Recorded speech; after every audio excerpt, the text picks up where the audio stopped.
नमस्कार and welcome to सनरोई classes. मैं हूं संदीप चौधरी।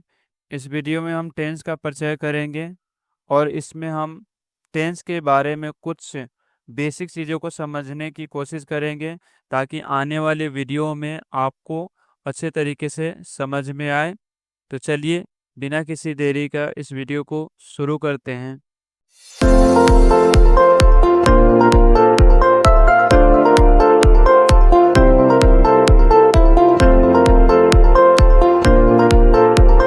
इस पेज पर सब्जेक्ट दिया हुआ है। आपको ऑलरेडी पता है कि सब्जेक्ट क्या होता है, मैंने काफ़ी डिटेल में पिछली वीडियो में पढ़ाया है। मैं आपको यह बताने की कोशिश कर रहा हूँ कि एक सेंटेंस बनाने के लिए सब्जेक्ट की ज़रूरत होती है, फिर हेल्पिंग वर्ब जैसे कि आपको पता है, और अदर वर्ड। ये तीन चीज़ें आपने ऑलरेडी सीख लिया है। टेंस में हम एक नया चीज़ वर्ब को ऐड करते हैं, जो हम काफ़ी इसको डिटेल में आगे करेंगे। तो मैं आपको सब्जेक्ट को डिटेल में नहीं पढ़ाने वाला हूँ, बस मैं आपको ये रिवीजन करा देता हूँ कि सब्जेक्ट क्या होता है। आप यहाँ देख सकते हैं कि ये डेफिनेशन है और सब्जेक्ट को मैंने काफ़ी अच्छे तरीके से पिछले फर्स्ट वीडियो में कराया है, तो आप वहाँ से भी समझ सकते हैं। तो चलिए अब हम चलते हैं नेक्स्ट पेज पर। इस पेज पे हम सब्जेक्ट को डिटेल में करेंगे। आप यहाँ देख सकते हैं कि यह है सिंगुलर सब्जेक्ट, यह है प्लूरल सब्जेक्ट। देखिए, सेंटेंस को ट्रांसलेट करने के लिए ना सब्जेक्ट बहुत ही इम्पोर्टेंट होता है। तो इसीलिए सिंगुलर सब्जेक्ट क्या है, प्लूरल क्या है, आपको अच्छे तरीके से पता होना चाहिए। अगर आपको सिंगुलर और प्लूरल सब्जेक्ट में पता नहीं है तो आपको बहुत ही समस्या होगी हेल्पिंग वर्ड लगाने में, क्योंकि सिंगुलर सब्जेक्ट के साथ सिंगुलर हेल्पिंग वर्ड लगता है, प्लूरल सब्जेक्ट के साथ प्लूरल लगता है। तो मैं चाहूँगा कि आप सब्जेक्ट को अच्छे तरीके से याद कर लें। जैसे सिंगुलर सब्जेक्ट कौन कौन से होता है, तो आप इसको राइमिंग में याद कर सकते हैं। He, she, it, this, that, one name. आप एक दो बार इसको लगातार बोलेंगे और आपको याद हो जाएगा। चलिए एक बार और मैं रिपीट कर देता हूँ कैसे याद करना है। He, she, it, this, that, one name. उसी तरह प्लूरल सब्जेक्ट में आपको क्या याद करना है, लगातार राइमिंग में बोलना है। I, we, you, they, those, these और टू नेम्स। इस तरह से 7 प्लूरल सब्जेक्ट है, आप इसको अच्छे तरीके से याद कर लीजिएगा ताकि आपको सब्जेक्ट में कोई प्रॉब्लम ना हो। तो चलिए अब चलते हैं नेक्स्ट पेज पर।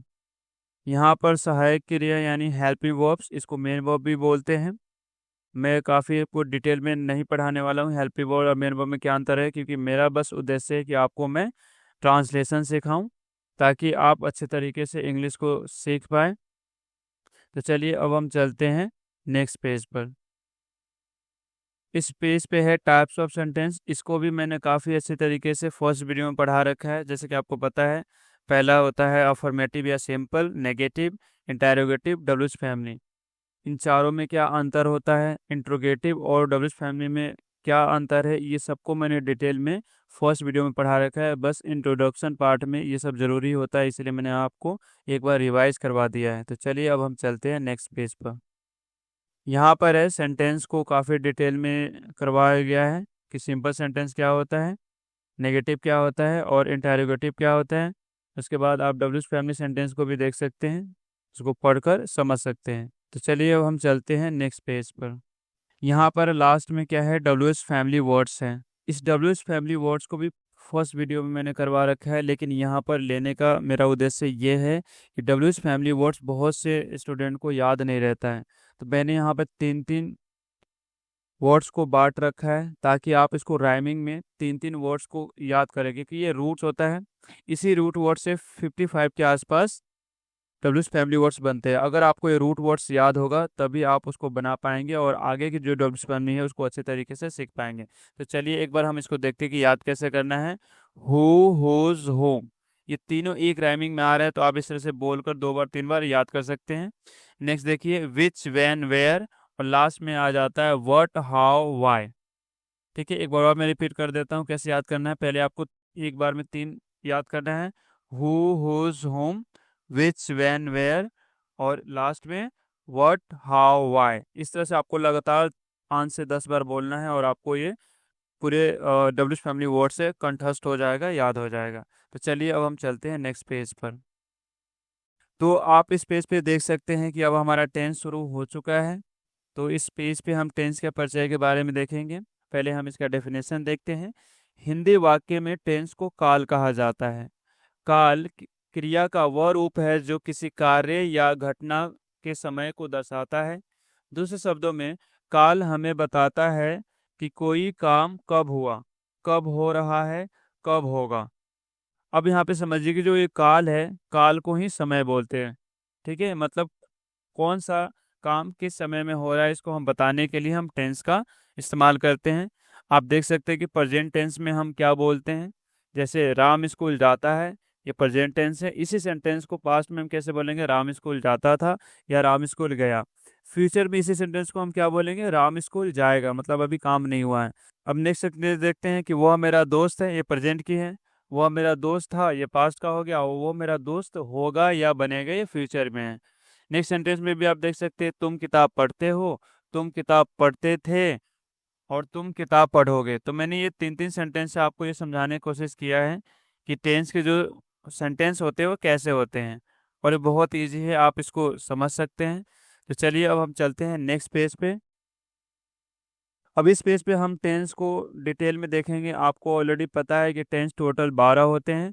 इसका नाम कठिन नहीं होता, आप टेंस के सभी नाम को अच्छी तरीके से समझकर याद कर सकते हैं। जैसे कि आप देखिए, present tense, past tense and future, ये तीन जो होता है मेन होता है, लेकिन इसके सब पार्ट चार होते हैं। जैसे indefinite, continuous, perfect, perfect continuous, आप देख सकते हैं कि सभी में है। Indefinite, continuous, perfect, perfect continuous इसमें है। इंडेफिनिट, कंटिन्यूअस, परफेक्ट और परफेक्ट कंटिन्यूअस। बस प्रेजेंट टेंस वाले में प्रेजेंट के पहले आ गया प्रेजेंट इंडेफिनिट, ठीक है। पास्ट में पहले पास्ट लगा दिया और फ्यूचर में पहले फ्यूचर लगा दिया। इस तरीके से ये 12 टेंस बन जाते हैं। तो एक बार आप समझने की कोशिश करेंगे तो आपको अच्छे तरीके से इस सभी टेंसों का नाम याद हो जाएंगे। ठीक है, तो अब हम चलते हैं नेक्स्ट पेज पर। इस पेज पे हम वर्ब यानी क्रिया को करेंगे, और टेंस के अंदर जो होता है क्रिया ही बहुत इंपॉर्टेंट होता है। इसको आपको बहुत अच्छे तरीके से समझना है, क्योंकि पहली बार मैं आपको क्रिया को पढ़ाने वाला हूँ। तो पहले डेफिनेशन देखते हैं। क्रिया वह शब्द है जो बताता है कि वाक्य का विषय यानी सब्जेक्ट क्या कर रहा है, क्या हो रहा है, या उसकी क्या स्थिति है।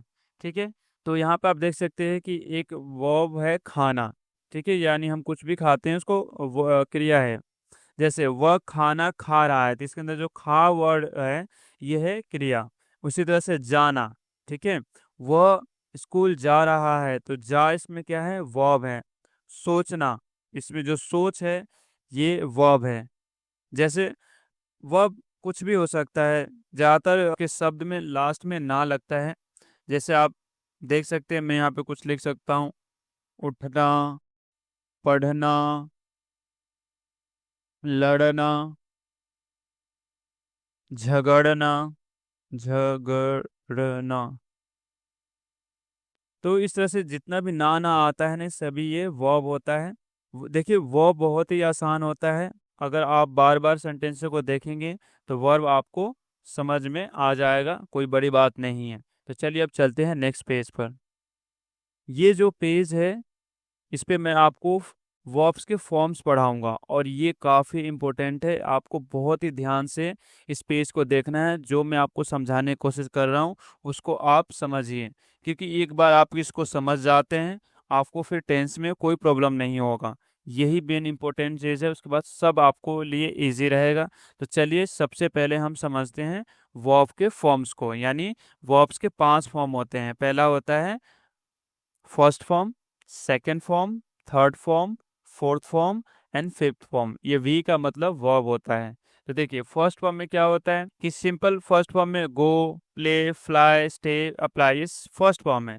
लेकिन सेकंड फॉर्म क्या होता है, किसी किसी में चेंज होता है, किसी में ईडी लग जाता है। सेकंड फॉर्म आपको याद करना होगा या बार बार उसको देख के रटना होगा। थर्ड फॉर्म भी कुछ इसी तरह से है, कोई किसी किसी में चेंज हो जाता है, किसी में ओनली ईडी लगा दो। जैसे आप देखो ये गो में तीनों चेंज है, गो, वेंट, गॉन। लेकिन प्ले में क्या है कि ईडी लगा दिया, ईडी लगाकर सेकेंड और थर्ड बना दिया गया।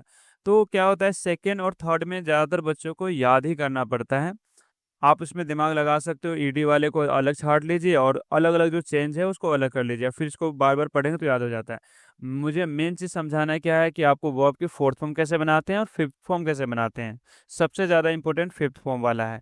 फोर्थ फॉर्म काफ़ी ईजी है, अभी मैं आपको यहाँ पे समझा देता हूँ कि फिफ्थ फॉर्म कैसे बनता है। वर्ब की फर्स्ट फॉर्म प्लस आईएनजी लगाकर वर्ब की फोर्थ फॉर्म बनाया जा सकता है। आप यहाँ देख सकते हैं कि गो क्या है, फर्स्ट फॉर्म में, गो में क्या लग गया, आईएनजी, तो क्या बन गया है, गोइंग। बहुत इजी है ये। मैं यहाँ पर एक वर्ड लेकर यहाँ पर लिख देता हूँ, आपको समझ में आ जाएगा। जैसे देखिए, प्ले, PLAY, प्ले, ये फर्स्ट फॉर्म है, इसमें प्लस आईएनजी जोड़ दीजिए तो ये क्या बन जाता है, प्लेइंग। तो जब भी वर्ब की फोर्थ फॉर्म आपको बनाना हो, आप फर्स्ट फॉर्म में आईएनजी लगा दीजिए और आपका बन जाएगा। जैसे आप देख सकते हैं, प्ले, तो प्लेइंग हो गया फोर्थ फॉर्म। फ्लाई, फ्लाई है, आईएनजी लग गया तो फ्लाइंग हो गया। ये स्टे है, स्टे में क्या लग गया, आईएनजी लग गया तो स्टेइंग हो गया। तो फोर्थ फॉर्म बनाना बहुत आसान है, हमें मेन चीज समझना है फिफ्थ फॉर्म को। तो चलिए अब हम इसको समझने की कोशिश करते हैं, क्योंकि देखिए फिफ्थ फॉर्म बनाने के लिए कहीं एस लगाते हैं, कहीं ईएस लगाते हैं, कहीं आईईएस लगाते हैं, मतलब तीन फैक्टर को आपको समझना है। तो चलिए बारी बारी से इसको हम समझते हैं। पहला है ऑल द वर्ब्स, मतलब कोई भी वर्ब्स हो उसमें आपको एस लगा देना है और आपका फिफ्थ फॉर्म बन जाएगा। लेकिन कुछ कंडीशन भी है, दूसरा और तीसरा, जिसे आपको बहुत ही अच्छे तरीके से समझना है। जैसे कि दूसरा में आप देख सकते हैं, यदि वर्ब के अंत में एस, एसएच, जेड, ओ, सीएच और एक्स आए तो ईएस लगाकर उसको फिफ्थ फॉर्म बनाते हैं। जैसे कि आप यहाँ पे देख सकते हैं, ये गो है फर्स्ट फॉर्म, लास्ट में ओ आ रहा है तो ईएस लगा दिया तो ये गोज बनेगा। चलो मैं एक एक करके आपको यहाँ पर लिखकर बता देता हूँ कि आपको अच्छे तरीके से समझ में आ जाएगा। जैसे देखो, हम यहाँ से ले रहे हैं, पहला वर्ड गो को ही ले लेते हैं, गो प्लस इसमें हम क्या जोड़ रहे हैं, ई एस।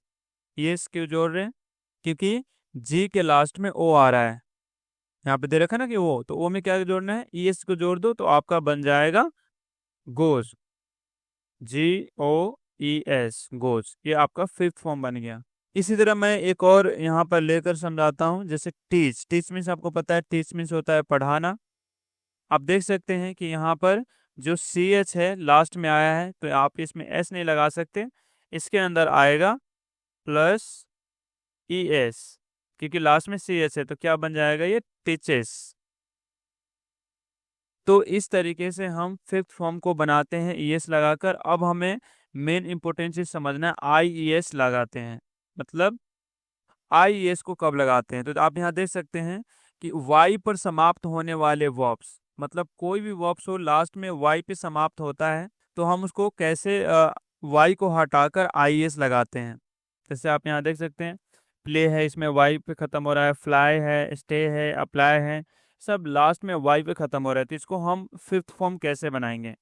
तो आप देखिए, पहले दे रखा है कि यदि Y से पहले कॉन्सोनेंट हो तो Y हटाकर IES लगा दो। बहुत सिंपल है, कोई भी वर्ब है लास्ट में Y आता है और उसको फिफ्थ फॉर्म बनाना है, ठीक है, और Y से पहले कॉन्सोनेंट है।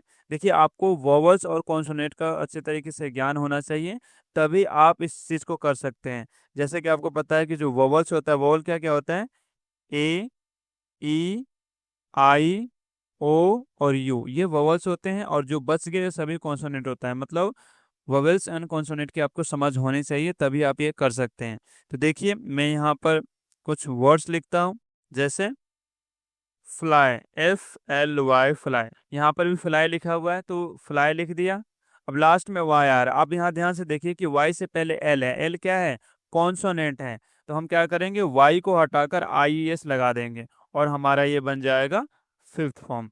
ठीक है, प्लस क्या कर देंगे इसके अंदर, वाई को हटाकर क्या करना है, IES लगाना है। फ्लाई है फर्स्ट फॉर्म में, हमें वाई को हटाना है, ठीक है। तब देखिए FL हमने लिख दिया, वाई को नहीं लिखना है, तो IES क्या बन गया, ये फ्लाइज, और ये बन गया आपका फिफ्थ फॉर्म। आप यहाँ देख सकते हैं कि ये फ्लाई लिखा है फर्स्ट फॉर्म और यहाँ पर वाई है नहीं है, और फिफ्थ फॉर्म है फ्लाइज।